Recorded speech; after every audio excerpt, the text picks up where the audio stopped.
Welcome to this very special edition of the KJ Masterclass Live, the show which ensures that you profit from your time spent here with experts, either through the industry insights, information, or simply learning from them. And today we have Martin Bodek. He is an author, technologist, and an avid marathoner. Welcome to the show, Martin. Thank you so much for having me. I appreciate you bringing me on to your wonderful show. Thank you. You are welcome. Welcome to the show, Martin. Welcome to India in this online form. And I'm sure not just in India, but a lot of people across the globe will benefit, will learn from what we are going to talk right now. We'll talk about your World War II memoir, Legacy of Survival of Your Grandfather. We'll talk about that. But before we come to that part, let's talk a bit about you, about your journey, your background, so that people know who they are listening to. My background in writing is that my entire career led up to the moment of my publishing of Zaidi's War. I refer to myself as a technologist by day. These are all the very important tabs that I bring with me to all my book talks.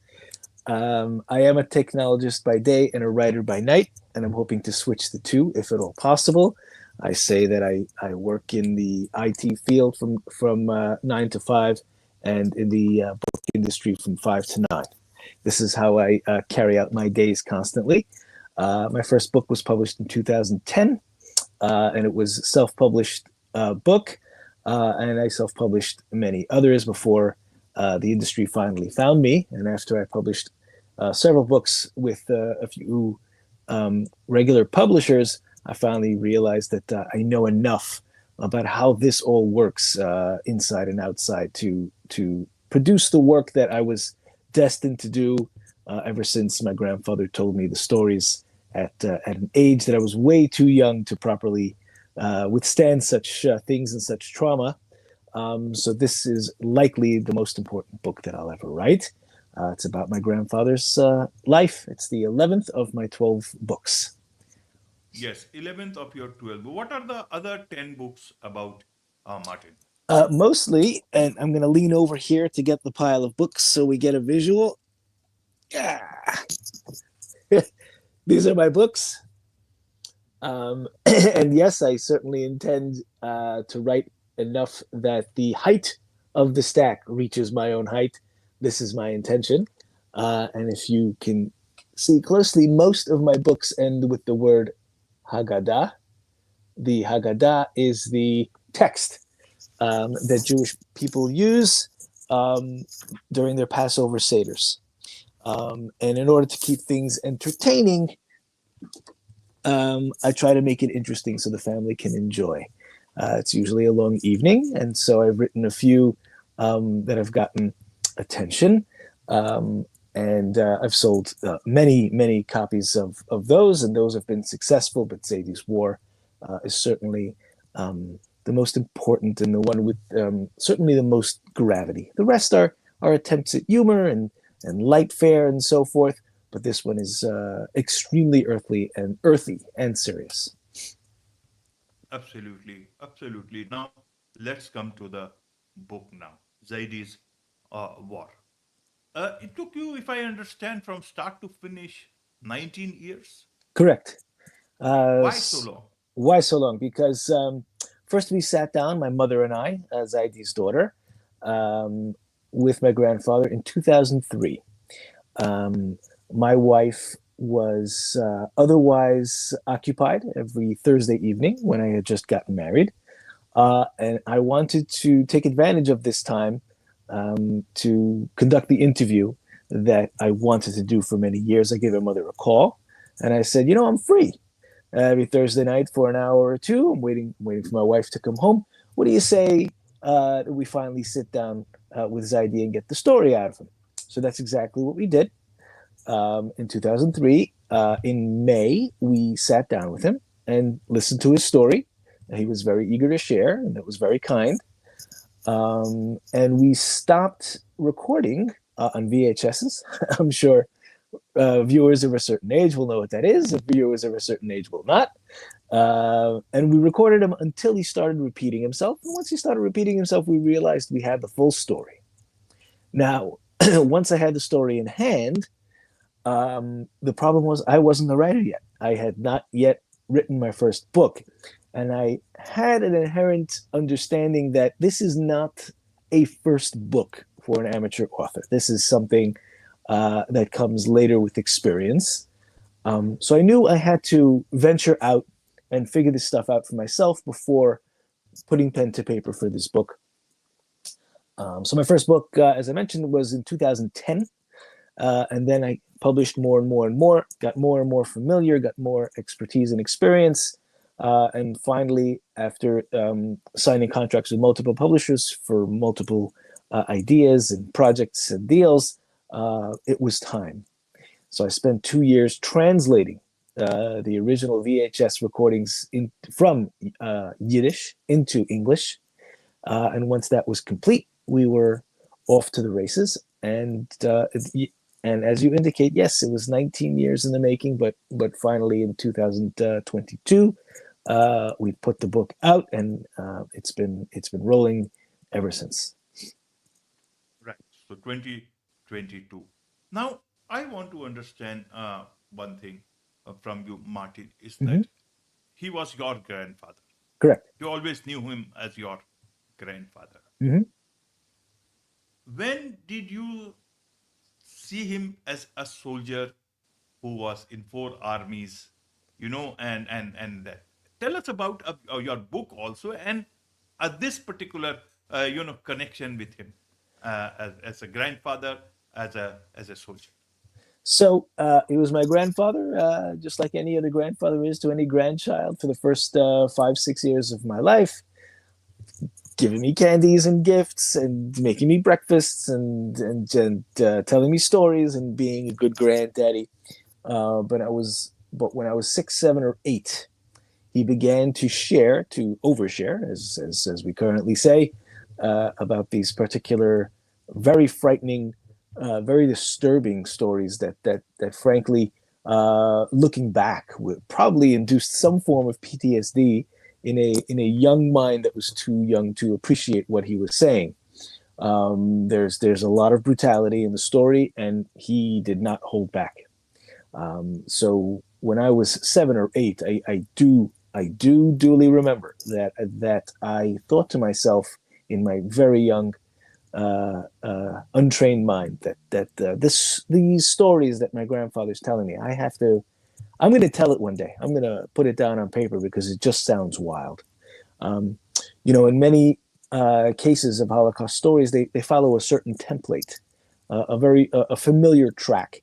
A person, usually it sounds like a person in Europe, is rounded up after his or her rights are taken away, put into a ghetto, shipped off to Auschwitz, where they survive or do not survive, and then they are liberated or not liberated, and that's usually the story. This one does not follow the template. He avoided Auschwitz completely and any other concentration camp or death camp.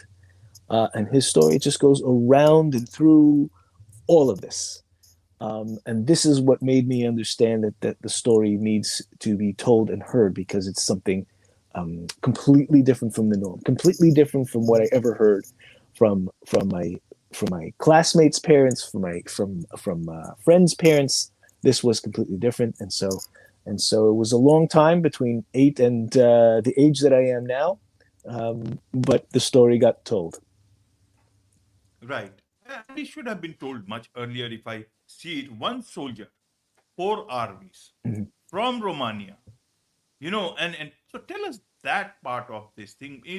And then he became a chef. So was he a proper fighting soldier in the army, or was it on the chef side of the army? Help us understand that part, because for 40 years, if I understand, in the US, he was a chef.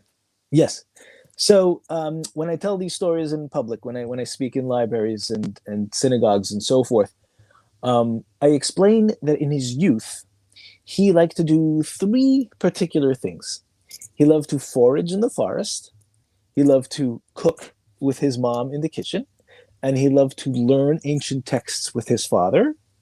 And when I say that at the beginning, I say, Now, pay attention to what I just said because it's foreshadowing for the rest of his life. These three things I just mentioned will develop over time and either save his life or cause him to thrive later in life. So, indeed, I can step you real quickly through his four army commissions to understand how Yes. this even happens in the first place. So, I'll try to give it to you in as short a time span as possible. I usually spend a lot of time breaking all this out. So, Army number one was the Romanian army. When he turned 18, my grandfather was born in 1918. So, in 1938, when he was 20 years old, he received a notice in the mail to please report for duty at the Romanian army barracks. At the time, they were allied with the German army, um, and he built roadworks and scaffolds and tarmacs and things of this nature. So that is how he became aligned with Army Number One. Army Number Two was already a fascinating way that he could possibly serve in Army Number Two. Most people don't. Most people will serve one army in their lifetime if they serve any, or perhaps they'll be a lone soldier. That's another way a person may serve two. So his method of two is because in 1939, Hungary annexed Romania. Okay. So overnight, he and everyone around him suddenly became a Hungarian citizen. And when he was done with his Romanian commission, he went home, but then became a Hungarian citizen and got the same draft card again. So off he went to serve the Hungarian army, and that's how we get to Army Number Two. Army Number Three is because during his tour of duty with the Hungarian army, the German army came to the military camp to select the strongest of the group and to cart them off to the front lines of Operation Barbarossa. Operation Barbarossa is, to this day, the largest land military invasion in human history, and his job was to dig foxholes for the German soldiers and take the bullets from the Soviet army. This is how he found himself in the clutches of Army Number Three. Army Number Four came when he escaped from this theater of war because he became sick and tired of watching his compatriots being felled by Russian bullets. And so he escaped and began roaming through the countryside as pretty much just a homeless person feeding out of garbage cans, out of people's barns, and just rummaging and foraging in the woods. And he had the expertise because that is what he enjoyed doing when he was a child. Army Number Four came when one fine day he described to me he had his head inside of a garbage can or a rubbish bin. And when he picked up his head out of this rubbish bin, he found himself staring down the barrel of a gun. And at the other end of the barrel of a gun was a Russian soldier who grabbed him, many others who were doing the same thing, begging for food all across southern the Soviet Union. And he was carted off to a military camp, a Russian military camp called Angursht. And his job there was to serve the soldiers, bring them water, bring them food, bring them firewood, and so forth. So this is how he came to be in the clutches of Army Number Four. But he became a soldier in Army Number Four. And how in the world does a human being do that? Well, he was shipped off from this camp in Angursht towards the Arctic Circle, close to Moscow. And this was a place called Khrinor.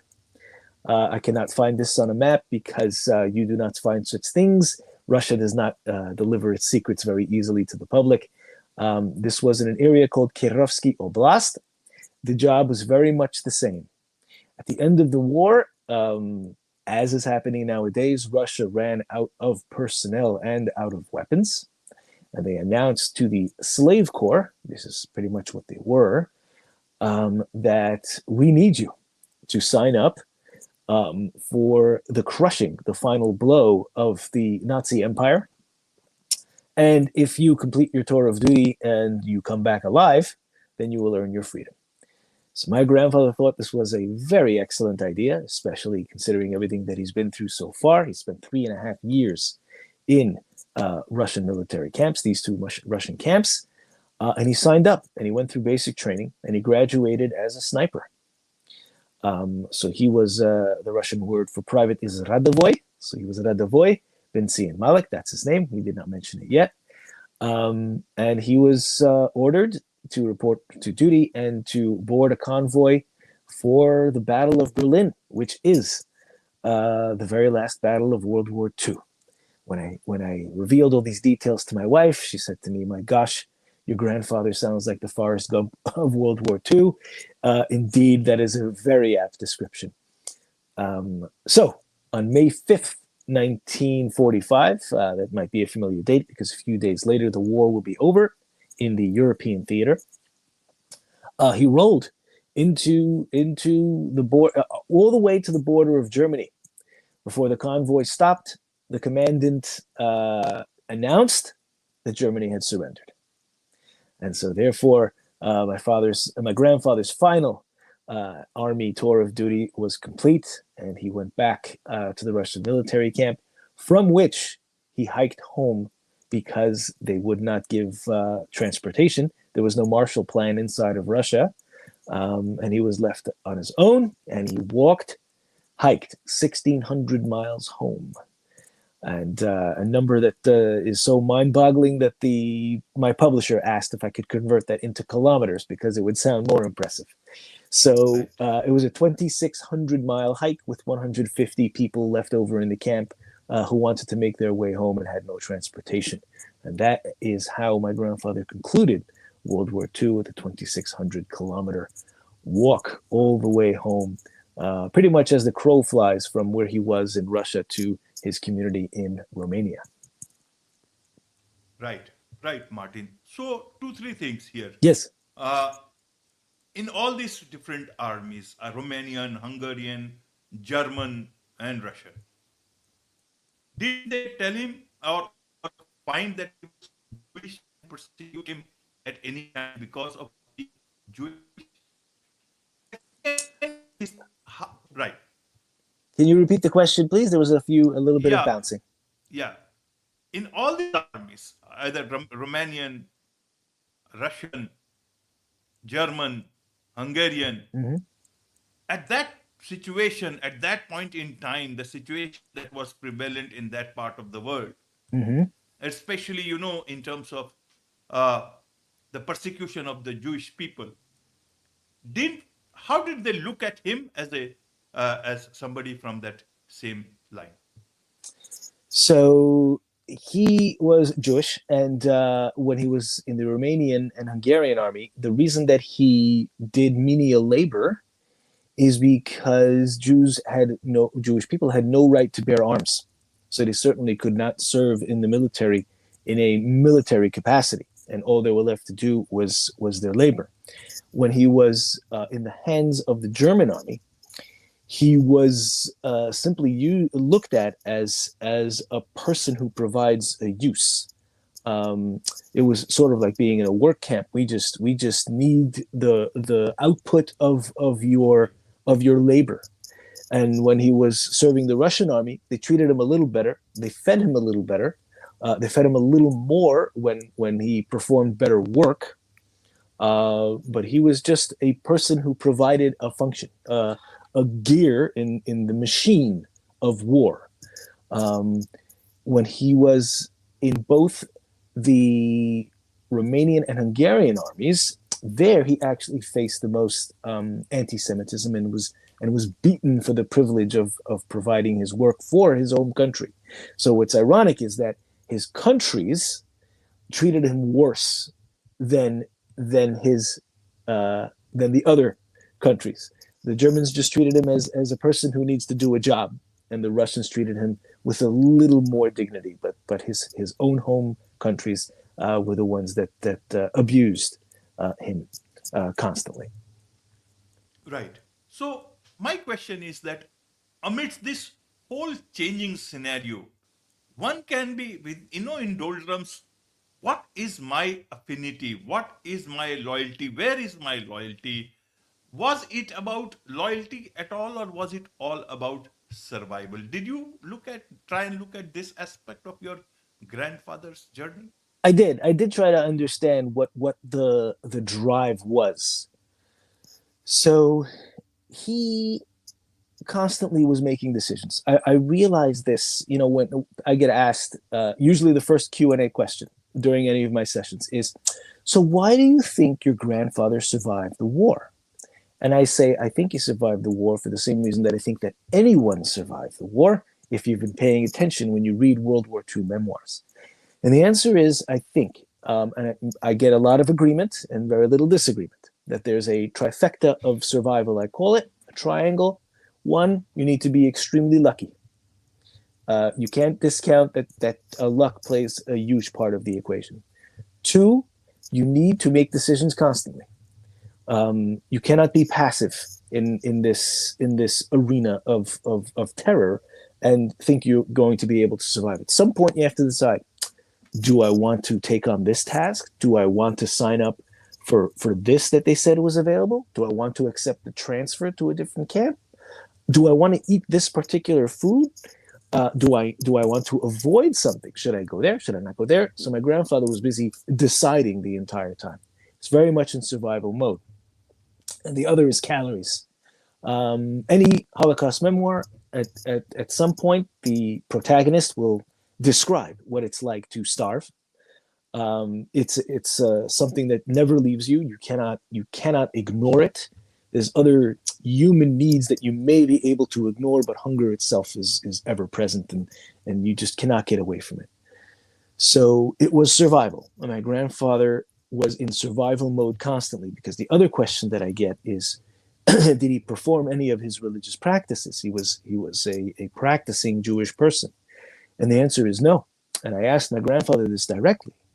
I said, Zaidi, did you find the time to engage in any of the things that we hold dear, the things that come up constantly on the calendar? Did you have moments where you could steal away and go, I need to spend time now with taking care of a ritual that belonged to me before I was caught up in all this?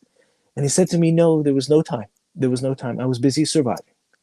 I was busy finding food, and I was busy deciding the next thing that I had to do to ensure the next day would come to me, which was fascinating. So the answer to your question is survival mode completely, and absolutely, and nothing else could invade that or dominate that. That was his total mode and his total mindset. In all these, different camps, did he make friends in all these different places? Did he ever get any survivors and ever met them? Four different places: So Romania, Hungarian, German, especially Russian. so that's a funny question. So what happened was, when he was caught up in the German, in the German army, he described that he befriended a Czech fellow who he described as seemingly had the same kind of moxie that he did. And when he escaped into Russia, it was with him that he escaped, and spent much time with him. And he, at some point, lost track of him. And I'm not sure exactly where he lost track of him. But it seemed like he had the luck and the decision-making ability to survive the war. So I lose the narrative and the story when I describe him in Zaidi's war, but I hope he survived, and I hope he did well, and I hope he led a good life. When he showed up at the Russian camp, curiously enough, he was very surprised that when he showed up, that his best friend was standing in the kitchen counter. And how did his best friend manage to get there? Well, the same exact track that my grandfather followed, he had also followed, and was just a few steps ahead of him. So, but in some cases by weeks, and in some cases by months, he went into the Hungarian army. He was pulled out because he was strong and served the Germans, and he was transferred to the Russian camps. And when he arrived at this Russian camp where my grandfather met him, he asked him how in the world he managed to arrive there. He said, I've been on this amazing journey, and when I arrived at this camp, the head chef had passed away, and the camp commander announced that they needed a new chef. Are there any volunteers? And his friend thought that this was an excellent idea, because again, he was faced with a decision and thought that finding some extra calories on a daily basis is really the best decision of all. So they befriended each other again. Were happy to see each other, and they supported each other. And he most likely saved my grandfather's life by giving him the few extra bits constantly that he needed. And at the end of the war and at the end of the journey home, my grandfather came home, not looking like the usual skeletal, hollowed out kind of person that we're familiar with in the newsreels that they show of survivors when the Americans survived. No, he was filled out and handsome, and because of his friend that he re-engaged with, and because of the calories that he provided him, which is quite a phenomenal thing. Cheers. Cheers. Now, what actually saved him? One was you talked about three things. One was about his cooking, foraging, and obviously about his spiritual, sort of a thing. What actually led to his survival? Luck, or his mindset, or his cooking skills, or So foraging skills? it was a little bit of everything. So as I described before, the trifecta. Certainly, the fact that he had extra calories, a little more, earning them and finding them constantly in every single one of his tours of duty. He always managed to get a little bit more than everyone else. It was literally survival of the fittest with him.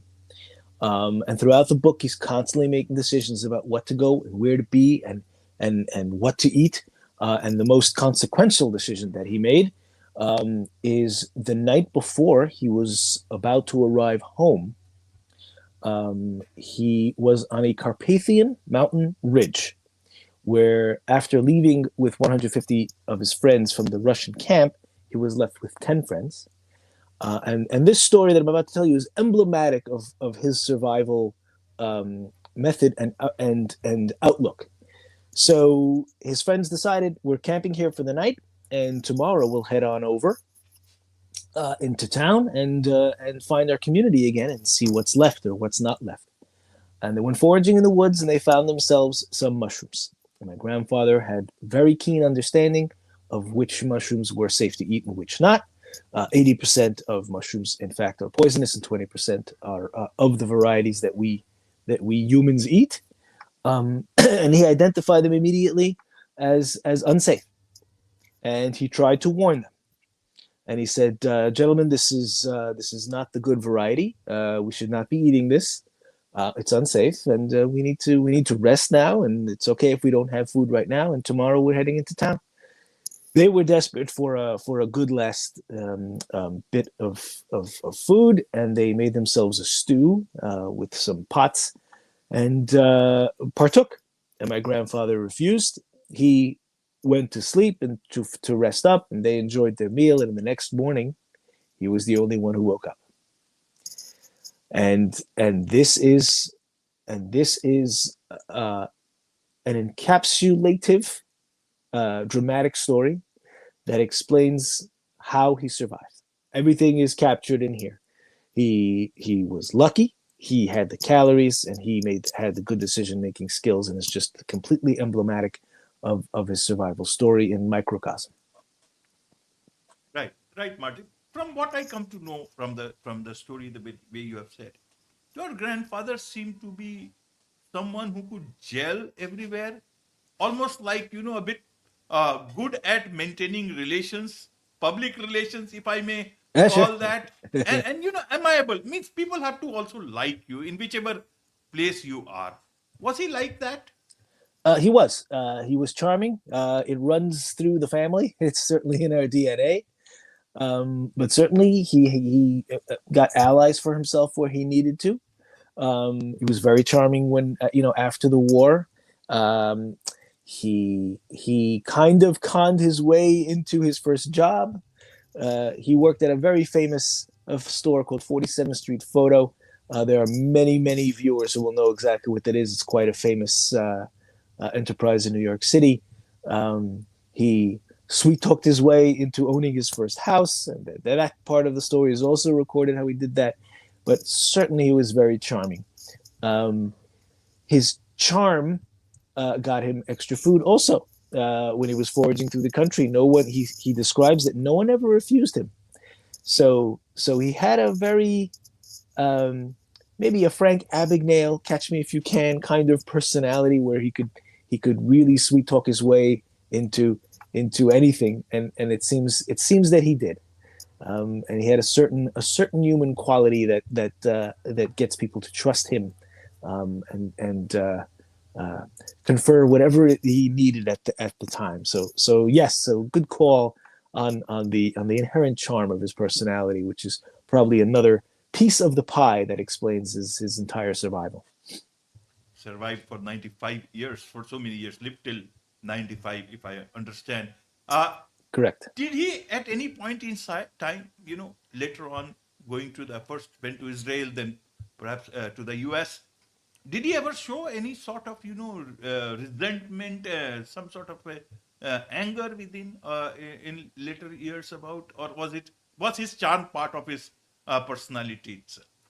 The charm was part of his personality. My mother described him as a softie, and it's also a big part of his life survival. People who live to an old age are usually of a positive nature, and certainly he was of a positive nature.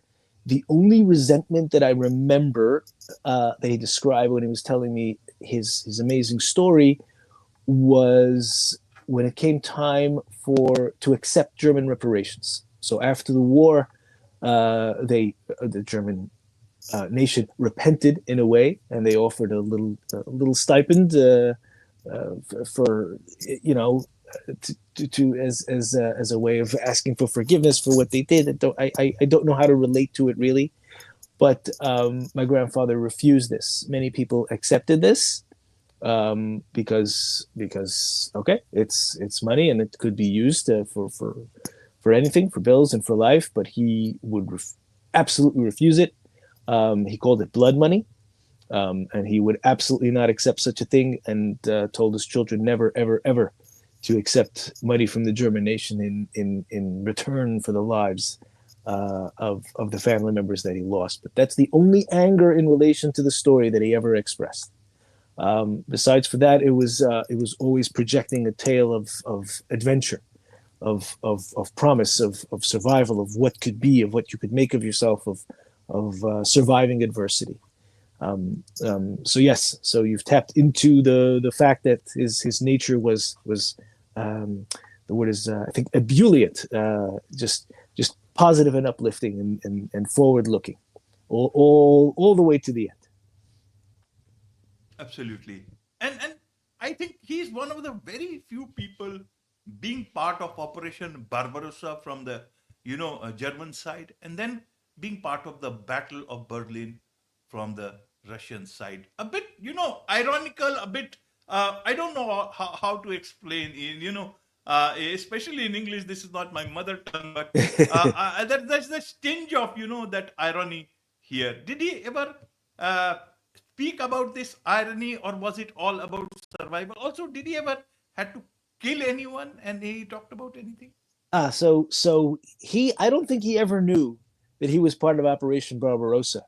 And I didn't either until it came time to research the book and figure out where my grandfather was when he was describing where he was. And I only figured out it was Operation Barbarossa according to the date that he was describing and what he was describing, what was happening exactly. So I put this all together. Operation Barbarossa famously moved in on the Soviet Union on three different fronts, in the north, and the central, and the south. Right. And it's also well recorded that in the north and the central, they made gains against the Soviet Empire, even coming close enough to Moscow to cut off the food supply at a certain point. But it did not move in the south. And I knew that that's where my grandfather was because he described that he went from the barracks to the front lines every single day. And it was the same barracks every single time. In a war with a moving front, it would be a different location. It would be a different barracks. It would be a tent city where they would set up. My grandfather describes that he went to the same barracks every single day, came out to the same field and dug these foxholes and endured these bullets. So putting this information together and the date, which was 1940, 1941, my mind blew when I realized where he was. I was like, oh my gosh, this is what the history books describe as Operation Barbarossa. And I wonder if he even knew where he was. But he probably did not. On the other end, at the Battle of Berlin, there he knew full well because that was the order. The order was, this is the last battle of World War II. We have to roll in and apply the hammer blow because that is what the mission is. So he knew that he was headed to the Battle of Berlin. He even understood the name and the code name and so forth and so on. And as to the last question you asked, he was ready to do what he had to do. He was ready to kill. He was absolutely well trained with his rifle, and he was ready to go.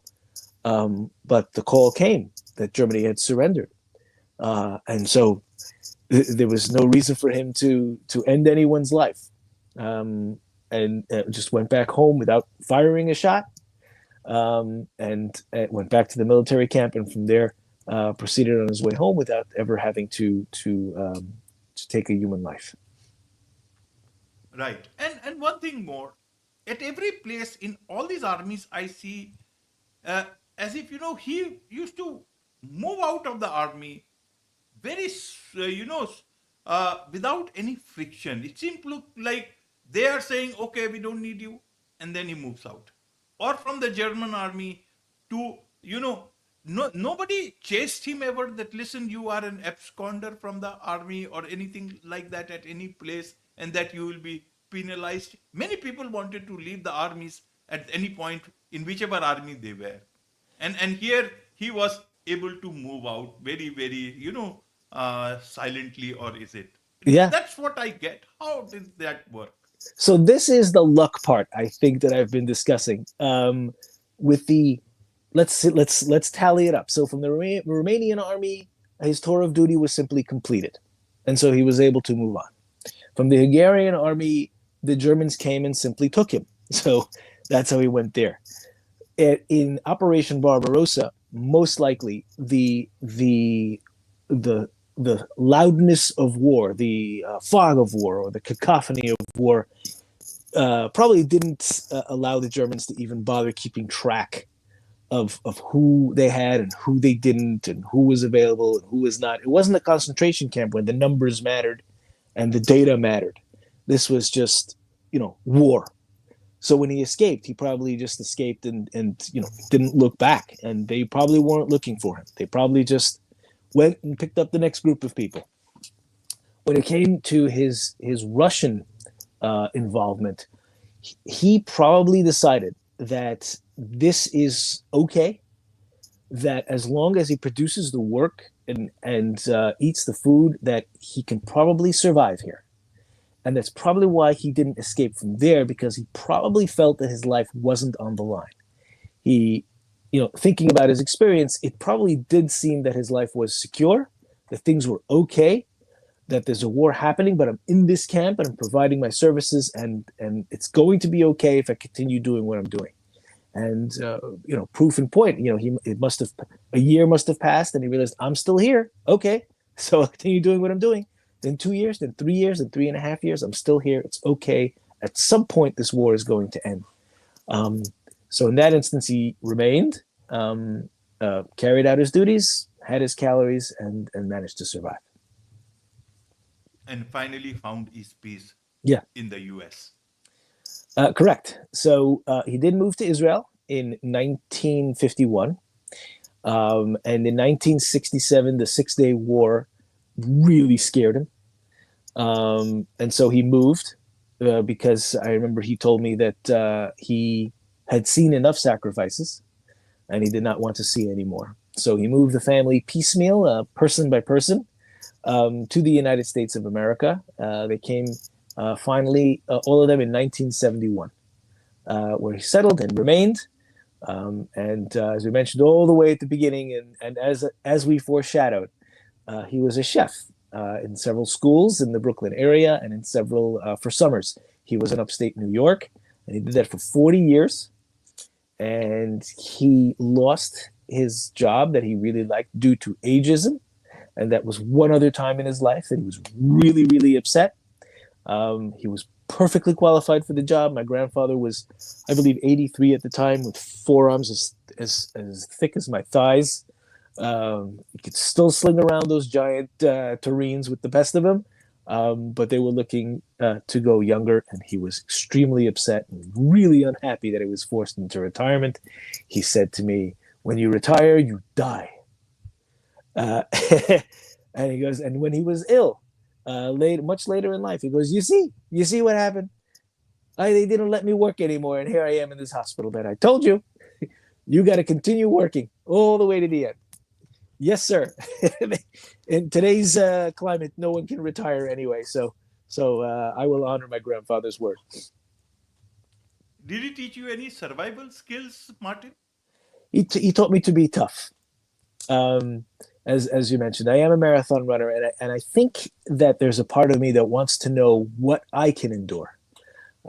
Thank heavens I don't live in an era where I'm drafted to war. I'm at peace here in the United States, but I think there's a part of me that wants to see what I'm made of, and I do the New York City Marathon every year, and I always think of my grandfather because he admired the fact that I did this kind of stuff constantly, and I think he also saw this guy wants to see what he's made of. So okay, he's all right with me. So yeah, there's a part of me that wants to know what I can endure in a time of peace. So this is the way we test ourselves, I suppose. Absolutely, Martin. You are indeed his grandson. You are a marathoner. He walked for 26 kilometers, if I 126 Oop, little audio. Romania. Yeah. Are you getting me? Yes. Go ahead.